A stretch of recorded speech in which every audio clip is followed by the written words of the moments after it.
Okay, so the digital world, right? It feels like it's just changing constantly, almost faster than we can keep up. It really does. And it's absolutely flooded now with AI-generated content. I mean, some of it's super obvious. You can spot it a mile off. Yeah, sometimes. But other times, well, can you always tell what's real and what a machine made? Yeah, I often think I can, but yeah, sometimes I get tripped up. you're definitely not alone there. It's getting harder. So today we've got this stack of sources, research papers, industry reports, a bit of our own digging too, and we're doing a deep dive. Hmm. Our goal really is to give you a shortcut, help you understand where things stand with AI content, how we're trying to detect it, and honestly, what it all means for you. Right. What we're really looking at here is this arms race in digital authenticity. That's maybe a good way to put it. An arms race, I like that. Yeah. Yeah, and this dive should help you, navigate this increasingly synthetic world a bit more confidently, give you the insights to see what's really going on. Okay, let's unpack that then. Because we all think we're pretty decent at spotting AI, right? We do. We really do. High confidence. I know, I feel like I've got a good gut feeling for it. But I gather there are some maybe surprising facts that kind of challenge that confidence. Oh, absolutely.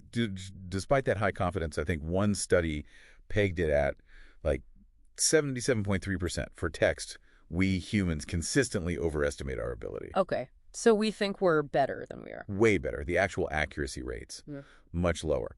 For text, especially with newer models like GPT-3, human accuracy can drop near chance levels. Your chance, like flipping a coin. Pretty much. Around 49.9%. That's down from maybe 57.9% with older stuff like GPT-2. Wow. And for images, people often describe it as being like halfway between random guessing and perfect identification. Okay, so my gut feeling isn't exactly reliable then. Not as reliable as we'd hope. And it's interesting because it's not just about the AI getting better. It's also about our own minds. Our cognitive biases actually work against us here. How so? Like what biases? Well, things like confirmation bias, where we look for stuff that confirms what we already think. Right, yeah.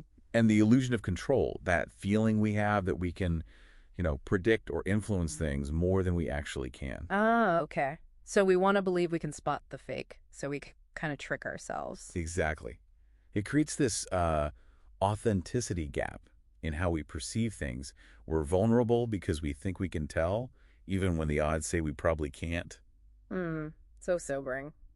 So our own brains are part of the problem. What about the tech solutions, the detection tools? Yeah, the AI detectors, they do perform better. Generally, some claim, over 90% accuracy. Okay, that sounds promising. It is, but they're not foolproof. Not by a long shot. They can generate false positives. Meaning they flag human writing as AI? Precisely, which is a huge problem. And maybe even more critically, they really struggle to keep up. AI evolves so fast. Right, a new model comes out and the detector is suddenly outdated. Exactly. Yeah. It leads to this kind of detection dilemma, especially for, say, writers who might start changing how they write, sort of self-censoring, just to avoid getting flagged. Gosh, that's a weird side effect. So if humans are often guessing and the AI tools have their own issues, what's the actual strategy? It really has to be a hybrid approach. You need both. Okay. Combining the tech with human oversight. Absolutely. Sophisticated technology plus informed human review. Neither one alone is enough anymore. Gotcha. Okay, so accepting detection is tricky. What does this all mean for, businesses using AI and for you listening as a consumer? Right.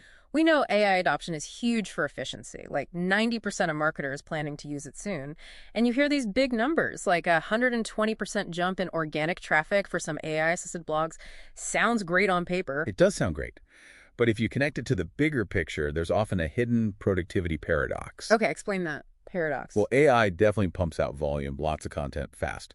But quality, that's another story. Over half, 51% of AI-generated content has significant issues. Issues like what? Just bad writing? Sometimes bad writing, yeah, but also repetition, a lack of real nuance, sometimes just factual errors. It can be very generic. Right. That kind of bland, soulless content. Exactly. And that leads to what people are calling AI fatigue. You just get tired of wading through it. And over time, that generic feel, those inaccuracies, they chip away at brand trust. That makes total sense. You can feel it sometimes, that exhaustion. Yeah. And what's really striking, I think, is that human-written stuff still wins, right? Yeah, consistently, yes. Yeah. Human-generated content tends to get higher engagement, better conversion rates.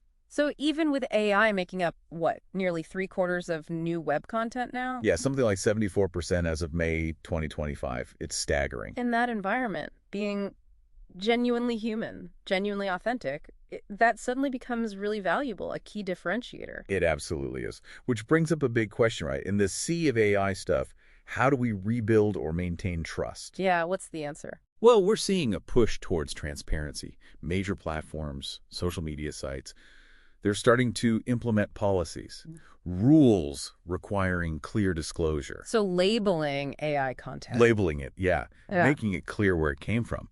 It points to this growing transparency imperative. It's not just about detecting AI anymore. We also need to disclose it. That's becoming fundamental to keeping things honest with you, the audience. Disclosure, transparency. Right. Okay. That feels like a really key takeaway. It's not just about the tech, it's about the ethics and the trust. Exactly. All right, so maybe we can leave you with a final thought to chew on. As AI keeps churning out content at this incredible scale. Unprecedented scale. Yeah, unprecedented. The very idea of value might shift, right? In a digital world that's more and more synthetic, what actually becomes the most precious thing for you? What are you going to consider truly authentic? Something to think about.